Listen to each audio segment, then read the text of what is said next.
to forever, making life better and better.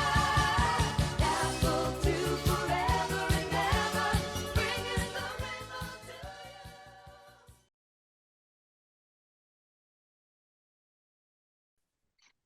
Well, hey, thank you. Hey, video's working today.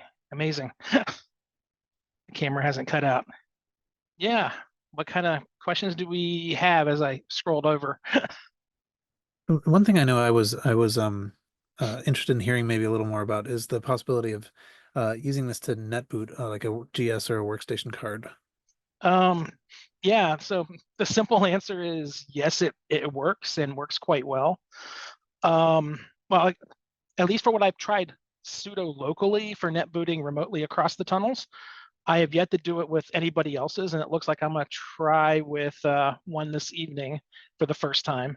But net booting a GS or even a 2E with a workstation card is roughly the same kind of thing, to where the boot blocks have to be served from a local node set.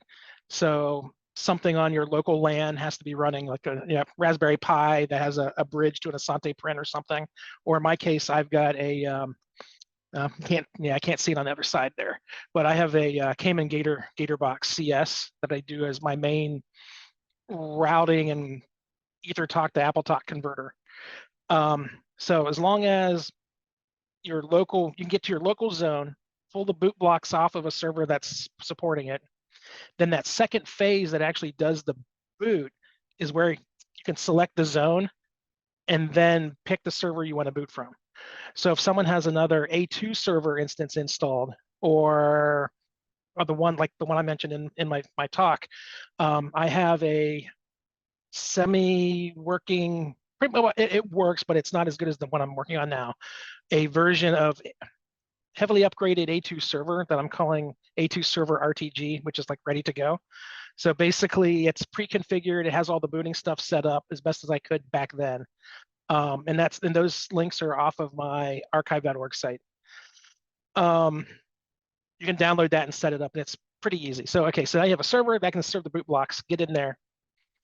Let's say the net boot process will give you your zone list by hitting the escape key, and then you can pick whatever zone you want to pick from. And then if that goes through fine, then you hit from the zone, you hit the server, and then you pick that share off of the servers in that zone that you have set up. And then if that is one of those instances that has the next phase installed as well, then it'll just start booting up and it'll go into GSOS. There are a couple little changes to some of the files if you're doing net booting, especially on the GSOS side. And that has a lot to do with how you do the startup selector for 8-bit or 16-bit applications. But depending on where you source your netboot instructions, it kind of so it changes how it operates. So there's like 3 different sets I found over the last couple of years, where some put the originals back in from 601. Some use the updated version that basically allows you to hit, I think it's like the 8 key, or if not, it'll boot into 16 or 8 on command on startup. And then there's the other one where you can define it in the AppleTalk settings itself. And you have to do that via the Apple Share, like the users file. And you have to pre-compute it, and it's kind of cryptic, but it works. And the instructions for all that are actually basically buried within the A2 server documentation, if you want to try to do that. But yeah, it works beautiful. It's not horrendously fast, but it's not too slow either.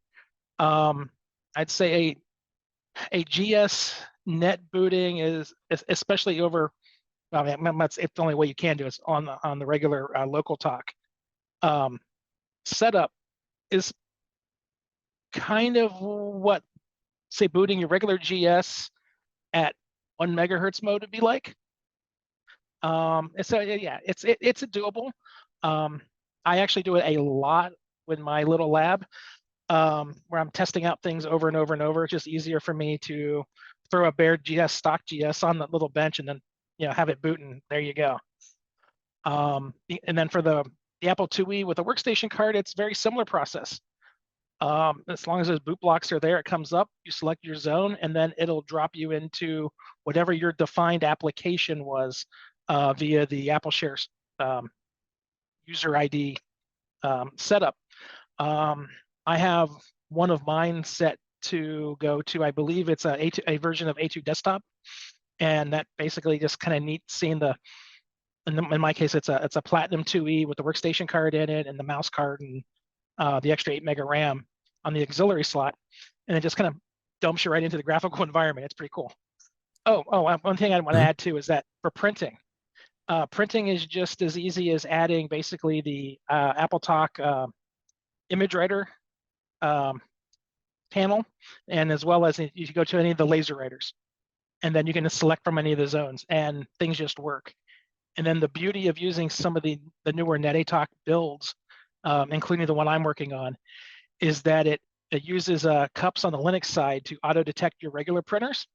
So it will automatically detect them and then set them up as a fake laser writer. So I can go from my 2GS and then print downstairs to the kitchen on the HP OfficeJet 5740, and it comes out, and it also supports color from the GS as well. That's cool. And that is something that you could, like someone in Australia could do that on your printer too. Oh, with, yes. With GlobalTalk. Exactly. Everything's remote, and I collected probably about 40 print outputs from the Marcintosh time. And it all ended up down on the printer downstairs, and my wife would keep asking me, he's like, what is going on? Because they'll show up anytime, as long as you leave those endpoints open. And then now, at least for all my server endpoints, they're all locked down via basically guest mode only, to where guest is read only. And then for printers, I let them print though. So yeah, go for it. Send me some prints.